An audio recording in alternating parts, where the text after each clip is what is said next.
It's amazing how much love the 40 valve V10 got in the last video, so we thank you guys for watching, sharing, and commenting. We've read as many comments as we can, and we really appreciate the support. The engine's doing good. We've started a few times. Everything's looking good. We know it needs a proper set of headers, and those will be coming, we promise. But for now, here's some open manifold goodness. We're gonna start it one time with the open exhaust, so no mufflers. Let's see what it sounds like.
So now that we've got the engine running, we've passed our first major hurdle. Now it's time to get it stuck in the Lincoln. So the first thing we're going to be doing is pulling the engine and tranny. We actually got a buyer for the engine coming this weekend, so we got to get it out real quick. We're going to be dropping the subframe down, probably taking the whole engine and transmission assembly out, and that'll allow us to slide in our S550 GT500 front end under this thing. And the plan will be to align the center lines of the axle and get that mounted. And that'll allow us to drop the engine in and start seeing how everything's gonna fit. We're gonna have to start running exhaust, all that fun stuff. So that'll be coming up later, but for now we're gonna get this stuff out and get that GT500 stuff in.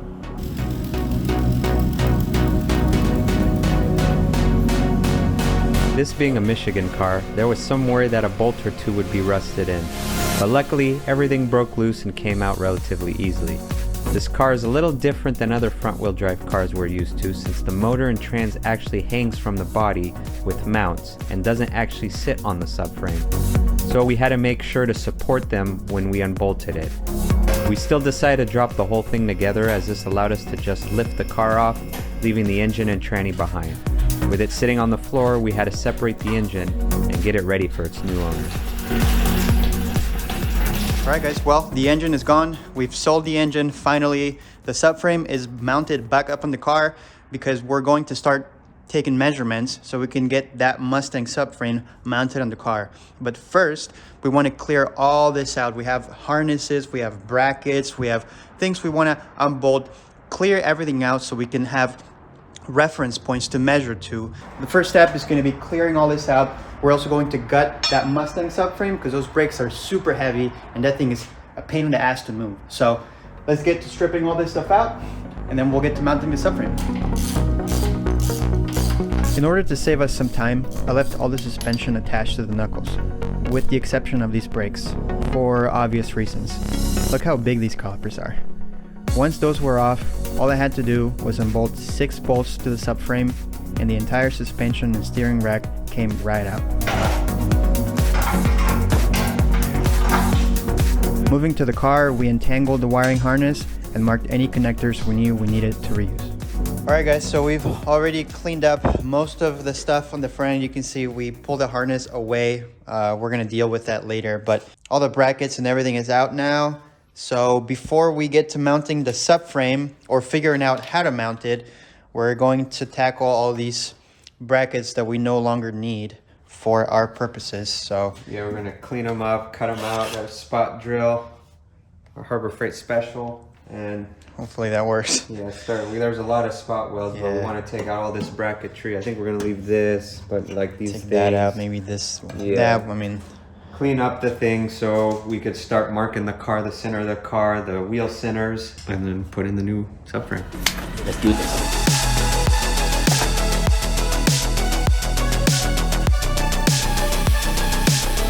If you ever find yourself drilling out spot welds, make sure you buy yourself plenty of spares. After about 10 spot welds, both our bits were toast. Make sure you also have a sledgehammer and a long pry bar handy for those stubborn welds. There were a few spot welds we couldn't get to very easily, so we had to resort to grinding, plasma cutting, and yes, I recommend wearing welding gloves.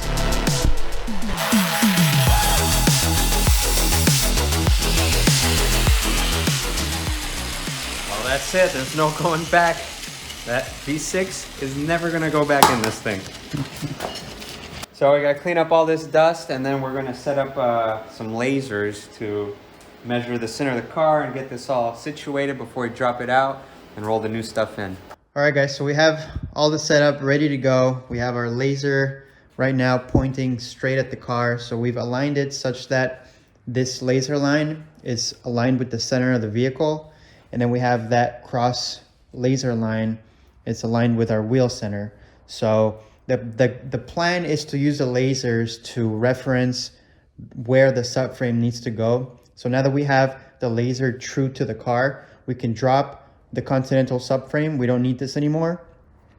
Then we can mount the Mustang subframe. Ensure that's at the right position with the lasers.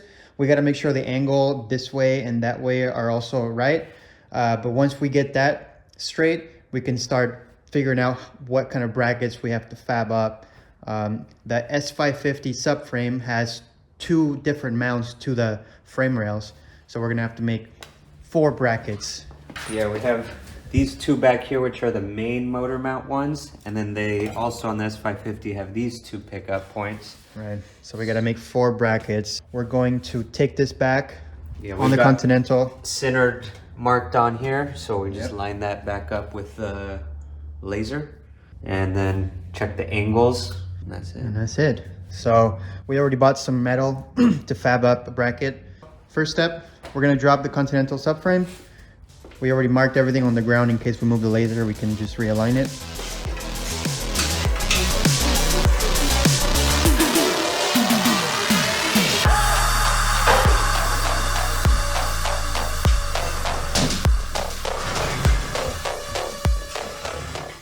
All right, guys, so we have the Mustang subframe under the Continental right now. We have it aligned with the lasers.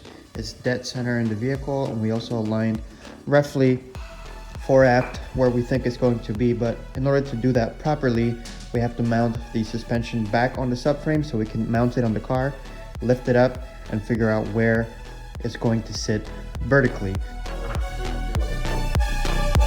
Because the strut mounting flange on the GT500 was completely different from the Continental, we swapped the Continental top hats onto the Mustang strut.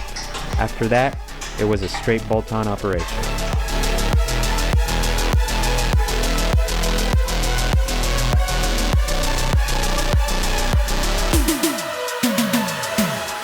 All right, we got the laser set up. We're projecting the laser onto the car. We got a couple references we're using, that top body line there for the center. We're using the rear, the laser shoots through the glass, so there's like an antenna on the back. We're also using the center at the back there.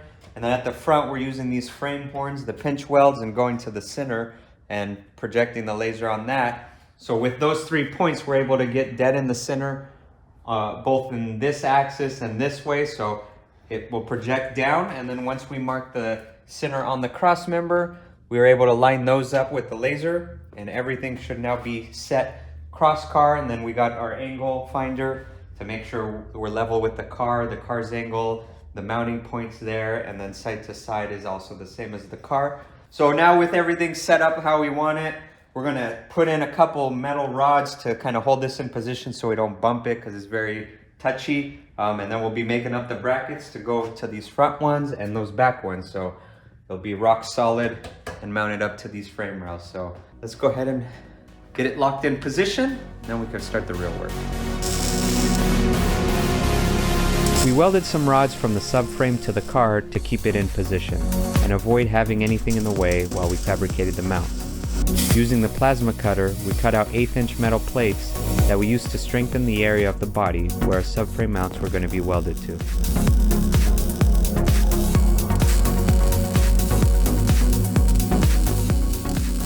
All right, so we got some parts made up. We're gonna do the angle iron to go to the bolts. So this is the front setup. The back we haven't figured out yet, but we're gonna have these drop brackets that we're gonna weld to the frame here. We added all this gusseting or doubler plates to just increase the thickness of the panels. So it's gonna get ground down so it's all smooth like that. But we're gonna add these coming off of those plates basically and coming down to pick up this angle iron at the height we need it.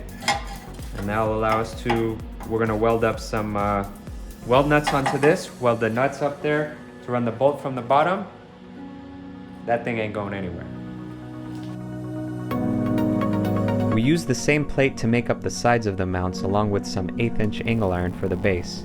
We clamped the angle iron to the subframe with bolts and nuts to make sure it stayed in position while we welded it all together.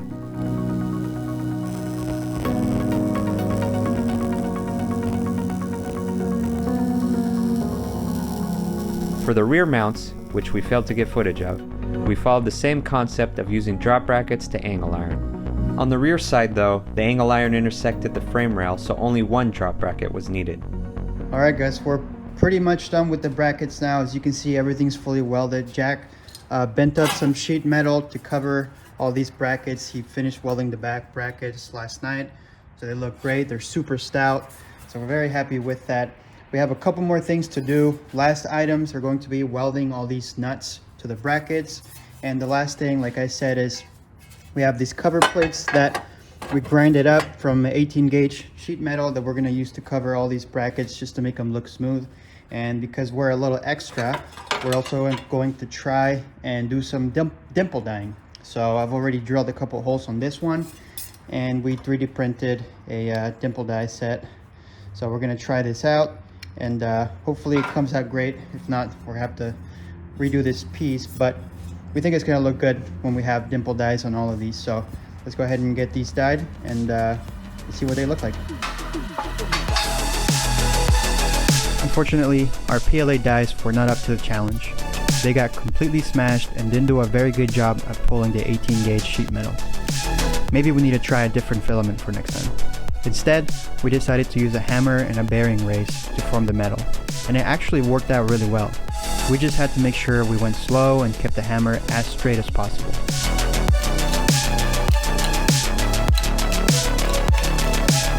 Once the hammer punched through the hole, we pulled it out, and we had a very nice and uniform shape on the metal.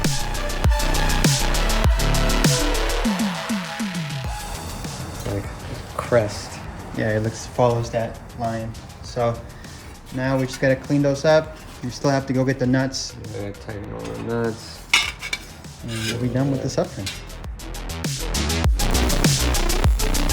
With the dimples out of the way, we ran to the store to pick up some new nuts and finish welding the mounts for good.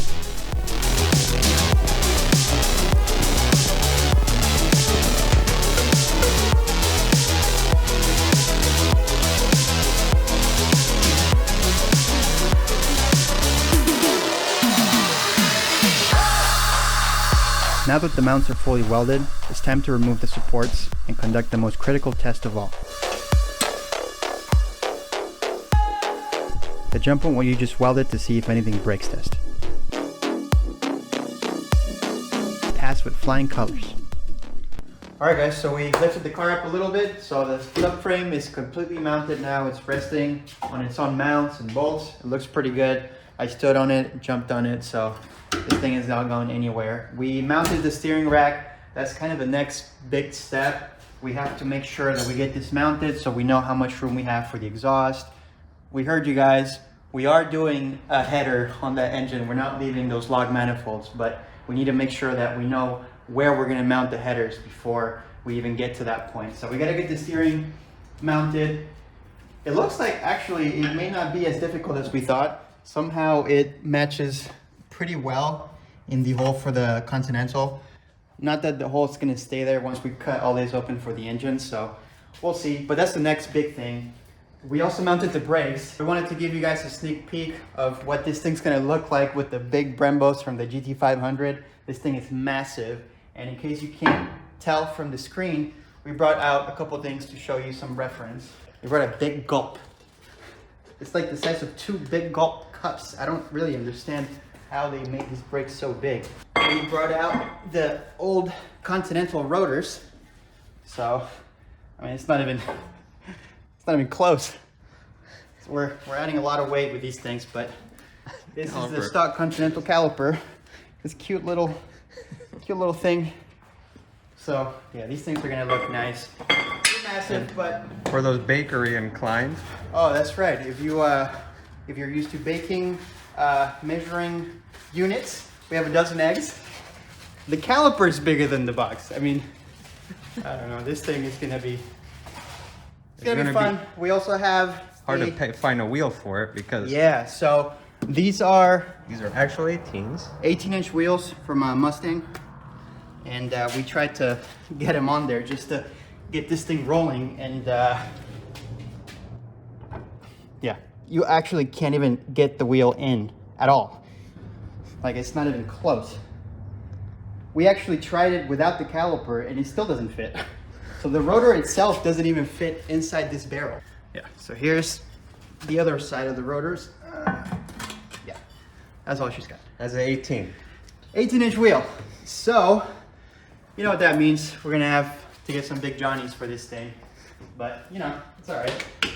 It deserves it. So with that, we're gonna take these ridiculous things out of here, and we're gonna put wheels on so we can roll it out and let it finally roll out on its own weight.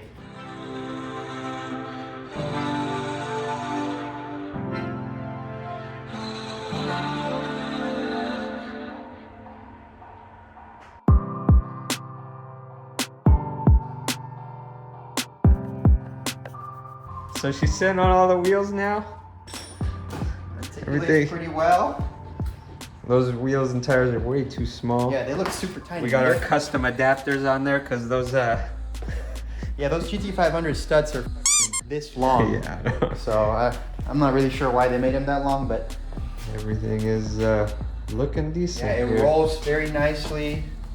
Right, articulates. I mean, those springs are pretty stiff, so they don't have a lot of compliance. But yeah. Well, once there's a 700-pound iron block, yeah, that's gonna make a big difference.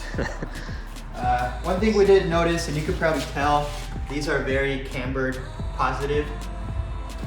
We're theorizing that it's because the top hats or these shock towers on the Continental are further out, so it's pushing the springs this way. We're gonna figure out what to do with that later on. It's not a big deal right now. But for now, the front end is fully mounted. It looks good, it rolls great. So it's about that time we slip that engine in here and see how much we have to cut out. All right, guys, well, we rolled the car out of the garage just to make a little space. As you can see, it snowed last night, so it's really freaking cold. Winter is here, unfortunately. But we were able to finish the subframe mounts. So as you can see, we spray painted them black just to prevent any rust. Now we're finally ready to move on to the next big thing, which is really fitting the engine. So we're gonna be tearing out all the interior, trying to figure out what we're gonna do with this harness, getting the booster out of there, and trying to fit the engine and transmission to see how much of that dash we have to cut out. It's gonna be a lot. So that being said, that's it for this video. Thank you for watching, and remember, if you can't buy a rear-wheel drive Mark 10 Continental, build it.